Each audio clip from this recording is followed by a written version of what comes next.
नमस्कार, स्वागत है आप सभी का डीडी न्यूज़ के इस खास बुलेटिन एक्सप्रेस 100 में, जहां हम आपके लिए लेकर आते हैं राजनीति, मनोरंजन, देश, दुनिया, खेल और व्यापार जगत की सभी बड़ी खबरों को एक्सप्रेस यानी फटाफट अंदाज में। मैं हूं चंद्रशेखर जोशी। तो आइए शुरू करते हैं तेज खबरों का सिलसिला।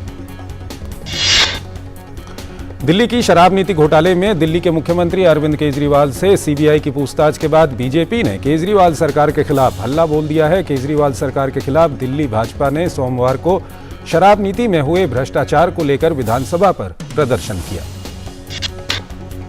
बीजेपी नेताओं और पदाधिकारियों को सिविल लाइंस थाने की पुलिस ने रोका तो वो सड़क पर ही मुख्यमंत्री अरविंद केजरीवाल के इस्तीफे की मांग करने लगे। बीजेपी नेताओं का कहना है कि दिल्ली के मुख्यमंत्री केजरीवाल शराब नीति मामले में दोषी हैं। सीबीआई ने रविवार को 9 घंटे पूछताछ की, जिसमें उनसे 56 सवाल किए गए। बीजेपी का कहना है कि दिल्ली के मुख्यमंत्री खुद को ईमानदार बता रहे हैं। इसी का विरोध करने के लिए दिल्ली भाजपा सड़कों पर उतरकर उनके इस्तीफे की मांग कर रही है।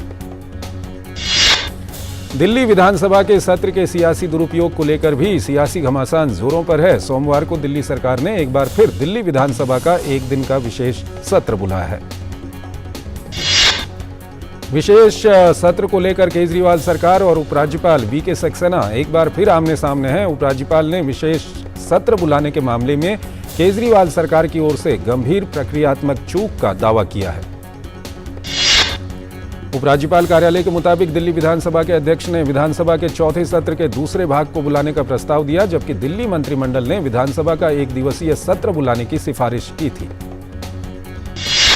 उपराज्यपाल कार्यालय के मुताबिक नियमों और अधिनियम के अनुसार सदन 29 मार्च 2023 को अनिश्चितकाल के लिए स्थगित कर दिया गया था। नया सत्र बुलाने के लिए पहले मौजूदा सत्र का सत्रावसान किया जाना चाहिए। एलजी की ओर से दिल्ली सरकार से विशेष सत्र का एजेंडा भी बार बार मांगे जाने के बावजूद नहीं दिया गया। एलजी कार्यालय ने कहा कि केजरीवाल की कैबिनेट और दिल्ली विधानसभा मौजूदा कानून के अनुसार काम नहीं कर रहे हैं। बीजेपी का कहना है कि केजरीवाल केवल अपना राजनीतिक हित साधने के लिए मन मुताबिक विधानसभा का सत्र बुला लेते हैं और इसमें अपना राजनीतिक एजेंडा चलाते हैं, जबकि दिल्ली के मुद्दों पर चर्चा ही नहीं होती है। 5 दिवसीय राष्ट्रीय पंचायत पुरस्कार सप्ताह के उद्घाटन समारोह में राष्ट्रपति द्रौपदी मुर्मू ने कहा कि पंचायती स्तर पर चुनाव में राजनीतिक भागीदारी को इसलिए दूर रखा गया है ताकि हम अपने ग्रामीण स्तर पर सामाजिक सौहार्द को बनाए रखें। राष्ट्रपति द्रौपदी मुर्मू ने कहा कि समाज के सर्वांगीण विकास के लिए महिलाओं की भागीदारी बेहद जरूरी है। आजादी का अमृत महोत्सव 2 के हिस्से के रूप में 17 से 21 अप्रैल 2023 के दौरान राष्ट्रीय पंचायत पुरस्कार सप्ताह का आयोजन कर रहा है। राष्ट्रपति ने कहा कि गांव परिवार का ही एक विस्तृत रूप है, इसलिए वहां आम सहमति से गांव के विकास को आगे बढ़ाना चाहिए। राष्ट्रीय पंचायत पुरस्कार सप्ताह के उद्घाटन समारोह में केंद्रीय ग्रामीण विकास मंत्री गिरिराज सिंह ने पंचायतों को उनके पूरे अधिकार देने की बात कही। गरीबी उन्मूलन, स्वस्थ पंचायत, जल पंचायत, डिजिटल पंचायत, महिला सुरक्षा जैसी तमाम श्रेणियों में देश की पंचायतों द्वारा किए गए उत्कृष्ट कार्यों के लिए पुरस्कार दिए गए। केंद्रीय मंत्री जितेंद्र सिंह ने CSIR NPL के द्वारा 1 वीक 1 लैब अभियान की शुरुआत की। इस मौके पर केंद्रीय मंत्री जितेंद्र सिंह ने CSIR युवा पोर्टल, जिज्ञासा ऐप और ISL एस्ट्रोलैब का वर्चुअल उद्घाटन किया। इस अभियान के तहत युवाओं को जोड़कर उन्हें समाज के लिए नवीनतम वैज्ञानिक और तकनीकी से रूबरू कराया जा रहा है। इस कार्यक्रम में दिव्यांग बच्चों को भी विशेष तौर पर आमंत्रित किया गया है और साथ ही एक क्विज प्रतियोगिता का आयोजन किया गया। इस मौके पर केंद्रीय मंत्री जितेंद्र सिंह ने कहा कि देश स्टार्टअप के क्षेत्र में तेज गति से बढ़ोतरी कर रहा है। CSIR का 1 वीक 1 लैब कार्यक्रम साइंस स्टूडेंट के लिए लैब विजिट करने का खास मौका है। प्रमुख कृषि वैज्ञानिकों की G20 बैठक वाराणसी में हो गई। 3 दिवसीय बैठक कृषि अनुसंधान, शिक्षा विभाग और कृषि और किसान कल्याण मंत्रालय की ओर से आयोजित की जा रही है। G20 सदस्य देशों के लगभग 80 विदेशी प्रतिनिधि इस बैठक में भाग ले रहे हैं। खास बात यह है कि G20 से संबंधित ये 100वीं बैठक है। बैठक के पहले दिन मिलेट्स का महत्व बताने के लिए बेहद दिलचस्प मिलेट्स एग्जीबिशन लगाई गई है। भारत की अध्यक्षता के दौरान G20 पहल के रूप में बाजरा और अन्य प्राचीन अन्न अंतर्राष्ट्रीय अनुसंधान पहल महर्षि पर भी विचार विमर्श का प्रस्ताव है। महर्षि का उद्देश्य अंतर्राष्ट्रीय मोटा अनाज वर्ष 2023 और उसके बाद अनुसंधान के क्षेत्र में सहयोग को आगे बढ़ाना है। शेरपा ट्रैक के हेल्थ वर्किंग ग्रुप की दूसरी बैठक गोवा में चल रही है। 19 अप्रैल तक चलने वाली बैठक में भारत की ओर से निम्न मध्यम आय वाले देशों के लिए स्वास्थ्य सुरक्षा सुनिश्चित करने पर जोर दिया जा रहा है। G20 के हेल्थ वर्किंग ग्रुप की दूसरी बैठक को संबोधित करते हुए केंद्रीय पर्यटन राज्य मंत्री श्रीपाद यशो नाइक ने कहा कि गोवा पर्यटन के लिए दुनिया भर में मशहूर है। उन्होंने कहा कि डेलीगेट्स गोवा के पारंपरिक समग्र आयुर्वेद के अनुभव का लाभ उठाएंगे। वहीं G20 डिजिटल आर्थिक कार्य समूह की दूसरी बैठक हैदराबाद में हो रही है। 3 दिवसीय बैठक में डिजिटल कनेक्टिविटी, कौशल, साइबर सुरक्षा और डिजिटल आधारभूत ढांचे के विकास सहित अन्य संबंधित मुद्दों पर विशेष रूप से चर्चा होगी। चंद्रकांत पाटिल ने गुलबर्गा उत्तर विधानसभा क्षेत्र से भाजपा के उम्मीदवार के रूप में नामांकन दाखिल किया। उनके साथ भाजपा कर्नाटक प्रभारी अरुण सिंह और अन्य नेता मौजूद थे। कर्नाटक कांग्रेस प्रमुख DK शिवकुमार ने कनकपुरा निर्वाचन क्षेत्र से अपना नामांकन दाखिल किया। कर्नाटक के पूर्व मुख्यमंत्री और JDS नेता HD कुमारस्वामी ने कर्नाटक विधानसभा चुनाव के लिए चन्नापटना विधानसभा क्षेत्र से अपना नामांकन दाखिल किया। कर्नाटक विधानसभा चुनाव से पहले पूर्व मुख्यमंत्री जगदीश शेट्टार कांग्रेस में शामिल हो गए हैं। शेट्टार बेंगलुरु स्थित कांग्रेस दफ्तर पहुंचे, जहां उन्होंने कांग्रेस की सदस्यता ग्रहण की। जगदीश शेट्टार भाजपा से विधानसभा चुनाव में टिकट न मिलने के कारण नाराज चल रहे थे। अमरनाथ यात्रा के लिए पंजीकरण प्रक्रिया शुरू हो गई। यात्री ऑनलाइन और ऑफलाइन मोड के माध्यम से पंजीकरण कर सकते हैं। जम्मू कश्मीर में 62 दिनों तक चलने वाली अमरनाथ यात्रा इस साल 1 जुलाई को शुरू होगी और यात्रा का समापन 31 अगस्त को होगा। अमरनाथ यात्रा दोनों मार्गों अनंतनाग जिले में पहलगाम ट्रैक और गांदरबल जिले में बालटाल से एक साथ शुरू होगी। उपराज्यपाल मनोज सिन्हा ने कहा कि प्रशासन सुचारू व परेशानी मुक्त तीर्थ यात्रा सुनिश्चित करने के लिए प्रतिबद्ध है। श्री अमरनाथ जी श्राइन बोर्ड दुनिया भर के भक्तों के लिए सुबह और शाम की आरती प्रार्थना का सीधा प्रसारण भी करेगा। यात्रा मौसम और कई सेवाओं का ऑनलाइन लाभ उठाने के लिए श्री अमरनाथ जी यात्रा का ऐप गूगल प्ले स्टोर पर उपलब्ध कराया गया है। गुजरात सौराष्ट्र तमिल संगमम आज गुजरात के सोमनाथ में जोश और उत्साह के साथ शुरू हुआ। रक्षा मंत्री राजनाथ सिंह ने 10 दिन तक चलने वाले सांस्कृतिक कार्यक्रम का उद्घाटन किया। राजनाथ सिंह ने कहा कि इस देश की ऐसी भावना है जिसने सौराष्ट्र के तमिलवासियों को हजारों वर्षों के प्रवास के बाद भी शांतिपूर्ण और समृद्ध बनाए रखा है। उन्होंने कहा कि भारत एक ऐसी भूमि रही है जिसने दुनिया भर के शरणार्थियों को सुरक्षा प्रदान की है। इससे पहले रक्षा मंत्री राजनाथ सिंह श्री सोमनाथ ज्योतिर्लिंग मंदिर में पूजा अर्चना करने पहुंचे। सौराष्ट्र तमिल संगमम शुरुआत की पूर्व संध्या पर सोमनाथ मंदिर में लेजर शो का आयोजन किया गया। रंग बिरंगी रोशनी से सोमनाथ मंदिर जगमगाया। झारखंड की राजधानी रांची में राज्य सरकार की भर्ती नीति के खिलाफ छात्रों ने प्रदर्शन किया। छात्रों ने मुख्यमंत्री आवास के पास सड़क जाम कर दी। पुलिस ने प्रदर्शनकारियों को हिरासत में लिया। दिल्ली के साउथ वेस्ट डिस्ट्रिक्ट की एंटी स्नैचिंग सेल की टीम ने एप्पल आईफोन स्नैचर्स और रिसीवरों के एक बड़े सिंडिकेट का पर्दाफाश किया है। इस मामले में 5 आरोपियों को गिरफ्तार किया गया, जिनके पास से 50 एप्पल आईफोन सहित 78 मोबाइल फोन बरामद किए गए। देश के कुछ भागों में कोरोना के मामलों में तेजी से वृद्धि हो रही है। देश भर में पिछले 24 घंटों में कोरोना के 9,111 नए मामले दर्ज किए गए हैं। वहीं 6,313 मरीज उपचार करवाकर स्वस्थ हो चुके हैं। देश में कोरोना के सक्रिय मामलों की संख्या 60,313 है। वहीं साप्ताहिक पॉजिटिविटी रेट वर्तमान में 4.94% है। देश भर में कोरोना के दैनिक पॉजिटिविटी रेट 8.40% दर्ज की गई है। अब तक कोरोना के 92.41 करोड़ जांच हो चुकी है। पिछले एक दिन में कोविड के 1,08,000 से ज्यादा मामले की जांच की गई है। कोरोना के खिलाफ देश में टीकाकरण का आंकड़ा भी तेजी से बढ़ रहा है। देश में अब तक 220 करोड़ 66 लाख से अधिक टीकों की खुराक दी जा चुकी है, जिनमें 95 करोड़ 21 लाख दूसरी खुराक और 22 करोड़ 87 लाख एहतियाती खुराक दी जा चुकी है। उत्तर प्रदेश के प्रयागराज पुलिस की हिरासत में गैंगस्टर अतीक अहमद और उसके भाई अशरफ की हत्या का मसला सुप्रीम कोर्ट तक पहुंच गया है। सुप्रीम कोर्ट में एक वकील विशाल तिवारी ने एक याचिका दाखिल की है, जिसमें मांग की गई है कि सुप्रीम कोर्ट के रिटायर्ड जज की निगरानी में जांच हो। इसके अलावा याचिका में 2017 से उत्तर प्रदेश में अब तक हुए 183 एनकाउंटर की जांच सुप्रीम कोर्ट के रिटायर्ड जज की निगरानी में एक्सपर्ट कमेटी से कराने की मांग की गई है। हाल ही में अतीक अहमद के बेटे असद और उसके एक साथी गुलाम मोहम्मद को भी यूपी पुलिस ने एनकाउंटर में मार गिराया था। सुप्रीम कोर्ट ने Mumbai metro rail corporation limited को आरे वन वृक्ष मामले में सुप्रीम कोर्ट के आदेश को ओवररीच करने का प्रयास करने के लिए फटकार लगाई और अदालत के आदेश का उल्लंघन करते हुए अधिक पेड़ काटने की मांग के लिए मुंबई मेट्रो पर 10 लाख रुपए का जुर्माना लगाया। सुप्रीम कोर्ट का कहना है कि राशि मुख्य वन संरक्षक को जमा की जाएगी। सुप्रीम कोर्ट ने मुंबई मेट्रो को 15 मार्च 2023 के वृक्ष प्राधिकरण के फैसले का पालन करने के लिए भी कहा और कार शेड विकसित करने के लिए आरे जंगल से 177 पेड़ गिराए। पश्चिम बंगाल के शिक्षक भर्ती घोटाले में सुप्रीम कोर्ट ने टीएमसी नेता अभिषेक बनर्जी के खिलाफ सीबीआई और ईडी की जांच के कलकत्ता हाईकोर्ट के आदेश पर अंतरिम रोक लगा दी है। सुप्रीम कोर्ट अभिषेक बनर्जी की याचिका पर 24 फरवरी को आगे सुनवाई करेगा। अभिषेक बनर्जी का कहना है कि उनका इस कथित घोटाले से कोई संबंध नहीं है।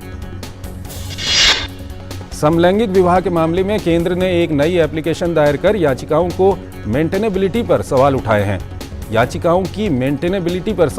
हैं। केंद्र ने कोर्ट से कहा कि विधायिका की अंततः जवाबदेही नागरिकों के प्रति है। दिल्ली में शराब घोटाला मामले में राउज एवेन्यू कोर्ट ने मनीष सिसोदिया की न्यायिक हिरासत ईडी और सीबीआई से जुड़े आदेश में संशोधन किया है। सिसोदिया की न्यायिक हिरासत अब अदालत ने सीबीआई मामले में 27 अप्रैल तक और ईडी मामले में 29 अप्रैल तक बढ़ा दी है। प्रवर्तन निदेशालय ने कहा है कि मनीष सिसोदिया के खिलाफ महीने के अंत तक चार्जशीट दाखिल करेंगे। साथ ही इस मामले में 3 अन्य आरोपियों के खिलाफ भी महीने के अंत तक चार्जशीट दाखिल की जाएगी। एक छोटा सा ब्रेक। ये है भुलक्कड़ भास्कर। सॉरी, भास्कर ढक्कन लगाना भूल गया। भुलक्कड़ भास्कर, तुम्हें कहा था मेरे बेटे को घर ड्रॉप करवाना है और क्लाइंट को ऑफिस लाना है। आप में से किसी को पीएनबी का नंबर पता है? 1800 पीएनबी का नया टोल फ्री नंबर 1800 तुम गुल्लक तो नहीं, पर तुमने हमारे पैसे बचाए हैं। तुम्हारी वजह से ही 5 लाख तक का मुफ्त इलाज हो पाया है। तुम सिर्फ आयुष्मान कार्ड नहीं, हम गरीबों के लिए जीवन कवच हो। आयुष्मान भारत गरीब के जीवन को बचाने में अहम भूमिका निभा रहा है। 130 करोड़ लोगों के सामूहिक संकल्प और सामर्थ्य का भी प्रतीक है। सर्वे संतु निरामया के लक्ष्य के साथ आओ बनाएं नया भारत।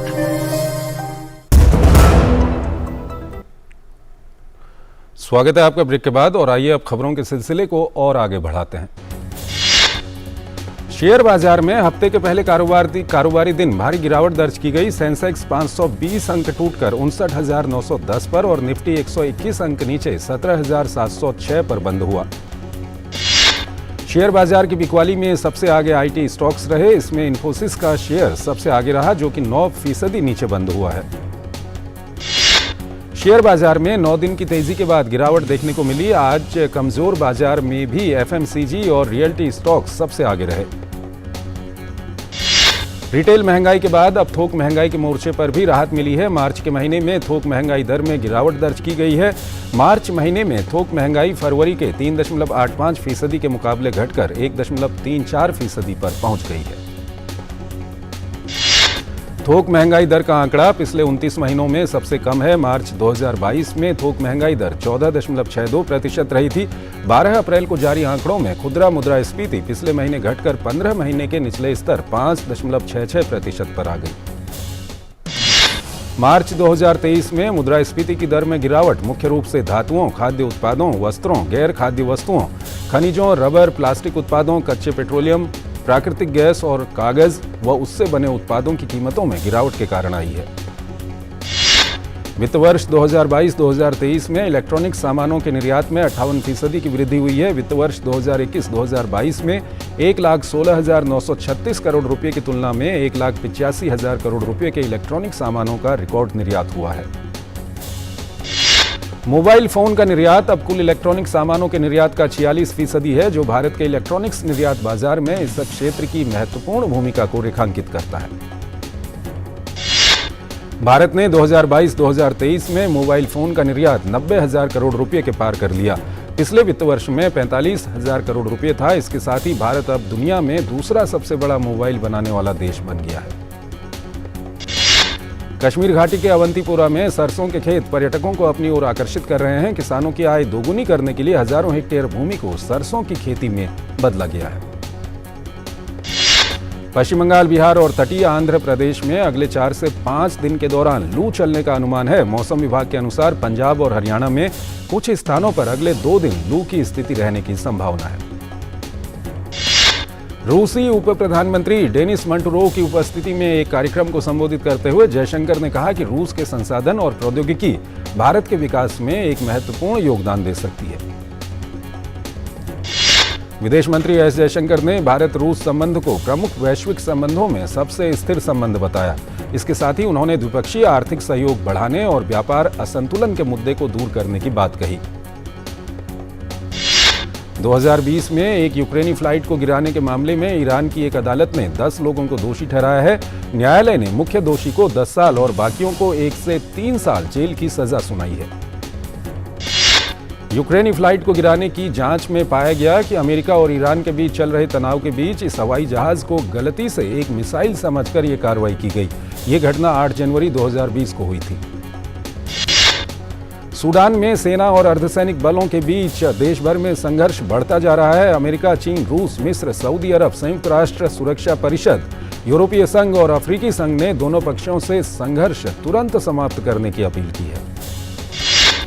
सूडान में सेना और अर्धसैनिक बलों के बीच संघर्ष दूसरे दिन और तेज होने से अब तक 61 लोग मारे गए हैं। 2 दिन से चल रही खूनी भिड़ंत में सैकड़ों लोग घायल हुए हैं। दोनों पक्ष अपने नियंत्रण वाले क्षेत्रों के बारे में दावे कर रहे हैं। सूडान में कार्यरत एक भारतीय नागरिक एल्बर्ट ऑगस्टीन की गोली लगने से मौत हो गई है। विदेश मंत्री एस जयशंकर ने भारतीय नागरिक की मौत पर शोक व्यक्त किया है। जयशंकर ने एक ट्वीट में कहा कि दूतावास मृतक भारतीय के परिवार को सहायता पहुंचाने के हर संभव प्रयास कर रहा है। सूडान में सेना और अर्धसैनिक बल के बीच देश भर में संघर्ष के बीच सूडान के पूर्व प्रधानमंत्री अब्दुल्ला हमदोक ने तत्काल युद्ध विराम का आग्रह किया है। अब्दुल्ला हमदोक ने देश की सेना और रैपिड सपोर्ट फोर्स के बीच बातचीत फिर से शुरू करने का आग्रह किया है। रूस के राष्ट्रपति व्लादिमीर पुतिन ने चीन के रक्षा मंत्री जनरल ली शांगफू से मुलाकात की। इस दौरान पुतिन ने रूस के साथ चीन के मजबूत संबंधों को रेखांकित किया व दोनों देशों के बीच सैन्य सहयोग को सराहा। चीन ने यूक्रेन के प्रति रूस के आक्रमण की आलोचना करने से इनकार कर दिया है और मॉस्को को उकसाने के लिए अमेरिका व नाटो को जिम्मेदार ठहराया है। नेपाल की राजधानी काठमांडू दुनिया के सबसे प्रदूषित शहरों में से एक है। नेपाल के जंगलों में लगी आग और फसलों के अवशेष जलाने के कारण काठमांडू दुनिया के सबसे प्रदूषित शहरों की सूची में 10वें स्थान पर पहुंच गया।